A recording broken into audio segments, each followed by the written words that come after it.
La guerra entre Rusia y Ucrania, iniciada a gran escala el 24 de febrero de 2022 con la invasión rusa de territorio ucraniano, representa uno de los conflictos más significativos en el continente europeo desde el final de la Segunda Guerra Mundial, sin duda, el más trascendental a nivel geopolítico desde la desintegración de la Unión Soviética. Para comprender la complejidad de esta confrontación, es necesario remontarse a factores históricos, políticos, culturales, económicos, militares y diplomáticos, así como a las dinámicas internas en ambos países y a las implicaciones regionales y globales. Contexto histórico y factores previos al conflicto. La historia compartida y el legado del Imperio Ruso y la URSS. Rusia y Ucrania mantienen vínculos históricos, culturales y lingüísticos muy profundos que se remontan a la Rus de Kiev en la Edad Media. Posteriormente, durante siglos, gran parte del territorio ucraniano formó parte del Imperio Ruso y, más tarde, de la Unión Soviética. La independencia de Ucrania en 1991, tras el colapso de la URSS, fue un evento traumático para el nacionalismo ruso más tradicional, pues Ucrania no solo es considerada la cuna histórica de la identidad eslava oriental,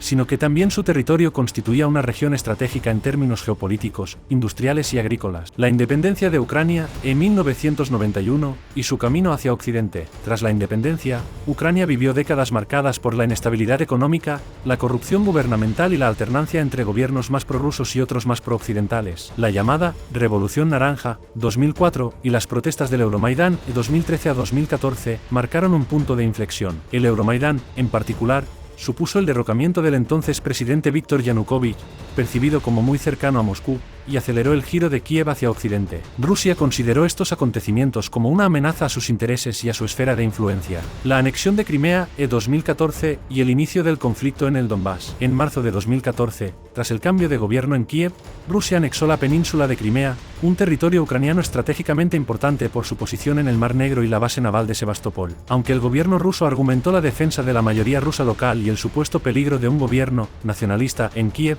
la comunidad internacional condenó la anexión como una violación del derecho internacional. Paralelamente, en el este de Ucrania, en regiones de Donetsk y Lugansk, colectivamente conocidas como el Donbass, estalló un conflicto armado entre el ejército ucraniano y fuerzas separatistas prorrusas apoyadas, de manera más o menos encubierta, por Moscú. A pesar de varios acuerdos de alto el fuego, y acuerdos de Minsk II, la situación permaneció tensa e inestable durante años. La OTAN y la cuestión de la ampliación hacia el este. La expansión de la OTAN a Europa del Este ha sido vista por Moscú como una amenaza directa a su seguridad. A lo largo de las últimas décadas, países que antes formaban parte del Pacto de Varsovia o incluso repúblicas bálticas de la URSS ingresaron en la Alianza Atlántica. La eventual adhesión de Ucrania a la OTAN era considerada por Rusia como una línea roja infranqueable. Esta cuestión geopolítica, sumada al deseo ucraniano de unirse a la Unión Europea y estrechar lazos con Occidente, fue uno de los principales factores que llevaron a un agravamiento de las tensiones. Desencadenantes inmediatos del conflicto a gran escala, en 2022. Acumulación militar y ultimátums rusos. En los meses previos a febrero de 2022,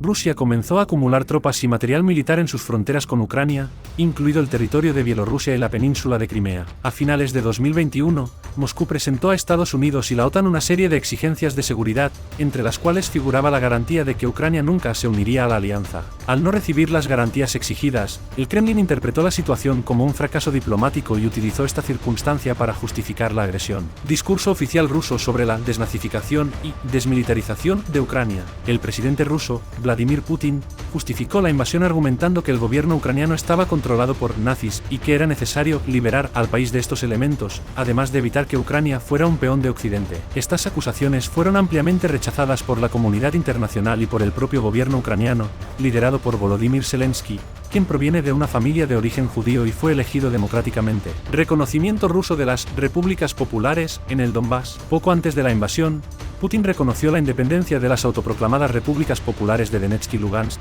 entidades separatistas en el Donbass. Esto rompió de facto los acuerdos de Minsk y sirvió de pretexto para la incursión militar bajo el supuesto de defender a estas regiones. Desarrollo de la guerra, la ofensiva inicial y la resistencia ucraniana. El 24 de febrero de 2022, Rusia lanzó ataques simultáneos desde el norte e incluyendo territorio bielorruso, el este y el sur. Su objetivo parecía ser capturar rápidamente Kiev, derrocar al gobierno ucraniano y establecer un régimen títere favorable a a Moscú. Sin embargo, la resistencia del ejército ucraniano, reforzada por el apoyo logístico y de inteligencia de Occidente, sorprendió a las fuerzas rusas. En pocas semanas, la ofensiva rusa sobre la capital se estancó y las tropas rusas tuvieron que replegarse de la región de Kiev para concentrarse en el este y el sur de Ucrania. La guerra de posiciones en el Donbass y el sur. A medida que la guerra avanzaba, el teatro de operaciones se centró principalmente en el Donbass, así como en las provincias sureñas, incluyendo la estratégica ciudad de Mariupol en 2022, cuya captura por parte de Rusia fue simbólica y estratégica por su posición costera en el mar de Azov. Sin embargo, la guerra se convirtió en un conflicto de desgaste, con combates intensos, artillería pesada, bombardeos aéreos y el empleo de drones. La contraofensiva ucraniana de 2022 a 2023. Con el paso de los meses, las fuerzas armadas ucranianas, fortalecidas por el suministro constante de armamento occidental y tanques de última generación, sistemas antiaéreos, posteriormente, armas cada vez más avanzadas, comenzaron a lanzar contraofensivas exitosas en algunos sectores, recuperando territorio en el nordeste y región de Kharkov y, más tarde, en el sur, particularmente en torno a Jersón, ciudad clave que fue reconquistada por Ucrania en noviembre de 2022.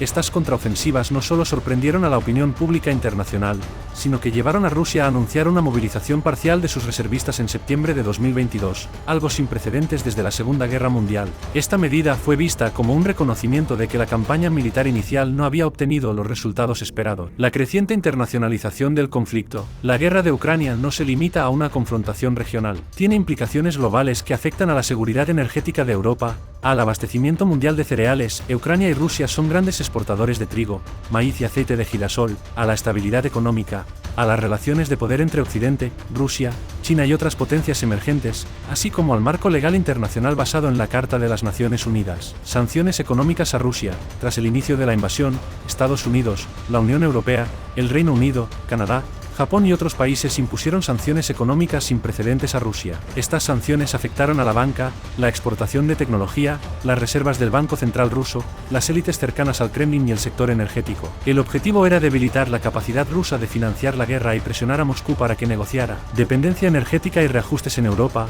Europa dependía en gran medida del gas y el petróleo rusos antes de la guerra.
El conflicto obligó a la UE a buscar proveedores alternativos y a implementar políticas de ahorro energético y de transición acelerada hacia energías renovables. El corte del suministro o la reducción de gas desde Rusia generó tensiones, aumentos de precios y la necesidad de diversificar las fuentes energéticas. Apoyo militar y diplomático a Ucrania. Mientras que la OTAN no intervino directamente con tropas en el terreno, numerosos países occidentales suministraron a Ucrania ayuda militar significativa, incluyendo sistemas anticarro, antiaéreos, artillería, munición, vehículos blindados, tanques modernos, como los Leopard 2 alemanes, Challenger 2 británicos y Abrams estadounidenses, y, con el tiempo, incluso consideraciones sobre el envío de aviones de combate. Además, la inteligencia occidental compartió información para que Ucrania pudiera defenderse mejor y planificar sus operaciones. Diplomáticamente, la guerra reforzó la solidaridad entre los miembros de la OTAN y de la UE, así como la coordinación con aliados en Asia y otras partes del mundo. La posición de China, India y países del sur global. Estos actores han mantenido una postura más ambigua. China ha evitado condenar abiertamente a Rusia,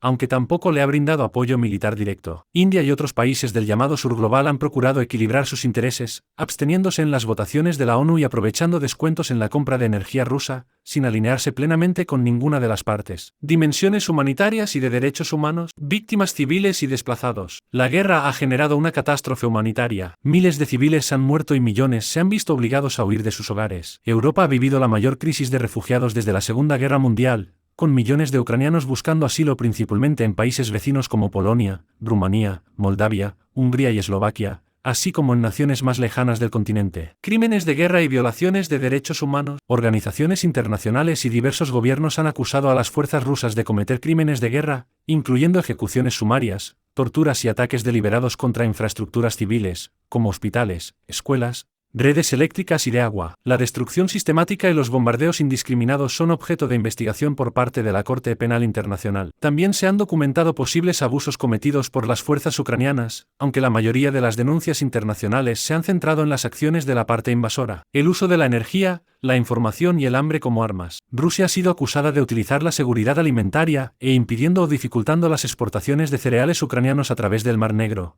así como la energía y cortes de gas a Europa, como herramientas de presión. También la desinformación y la propaganda han desempeñado un rol crucial. En el bando ucraniano, el gobierno ha mantenido una exitosa campaña de comunicación internacional, generando simpatía y apoyo externo, contrarrestando la narrativa del Kremlin. La prolongación del conflicto y las perspectivas futuras. Para finales de 2023 y 2024, la guerra había entrado en una fase prolongada, con cambios de línea de frente marginales y una lucha por romper las defensas del otro. Aunque Ucrania ha mostrado capacidad de recuperación y contraataques, y Rusia ha consolidado control en algunos territorios del este y el sur, las perspectivas de un acuerdo de paz permanente siguen siendo inciertas. Varios factores influirán en el desenlace. Apoyo occidental continuo. Mientras Occidente mantenga el flujo de asistencia militar, económica y política a Kiev, Ucrania seguirá teniendo posibilidades de resistir y presionar a Rusia. Sin embargo, el cansancio de la guerra y los efectos económicos en los países que apoyan a Ucrania podrían afectar la intensidad de la ayuda a largo plazo. La capacidad industrial y militar de Rusia. Rusia mantiene una base industrial militar importante, a pesar de las sanciones, ha logrado ciertas adaptaciones. La movilización de nuevos reclutas y el mantenimiento del esfuerzo bélico a largo plazo dependen de la economía rusa, la moral interna, el apoyo de la población y la capacidad del Kremlin para obtener insumos críticos a través de redes paralelas. La diplomacia y posibles mediadores. Hasta la fecha, las negociaciones han sido estériles. Países como Turquía han tratado de mediar en acuerdos parciales, especialmente en el ámbito del corredor de cereales del Mar Negro. Una solución diplomática estable requeriría consensos difíciles, el reconocimiento del estatus de los territorios ocupados, garantías de seguridad para Ucrania, y un rediseño del marco de seguridad europeo. Nada de esto parece cercano, dada la brecha política y la desconfianza mutua. Impacto a largo plazo en el orden internacional. La guerra en Ucrania ha fracturado aún más las relaciones entre Rusia y Occidente, reconfigurando alianzas y empujando a Europa hacia mayor independencia energética y militar. Asimismo, ha reforzado la OTAN, dado nuevo protagonismo a países que antes eran neutrales y ha evidenciado las tensiones en el orden internacional emergente. La determinación de Ucrania de preservar su soberanía y su integridad territorial, así como la disposición de Rusia a emplear la fuerza militar para alcanzar sus objetivos geopolíticos, son elementos que marcarán el curso de la política internacional en las próximas décadas. Conclusión. La guerra entre Rusia y Ucrania es un conflicto multidimensional que combina antiguas disputas históricas, aspiraciones nacionales, tensiones geopolíticas, intereses económicos, rivalidades ideológicas y maniobras militares. Sus repercusiones van más allá de las fronteras de ambos países y afectan la estabilidad regional, la seguridad alimentaria, los mercados energéticos, el derecho internacional y el orden mundial. A medida que el conflicto continúa, las soluciones diplomáticas se ven lejanas, mientras que los costos humanos, materiales y políticos siguen incrementándose, marcando el destino de Ucrania, de Rusia y del continente europeo, así como el lugar que esta guerra ocupará en los anales de la historia contemporánea.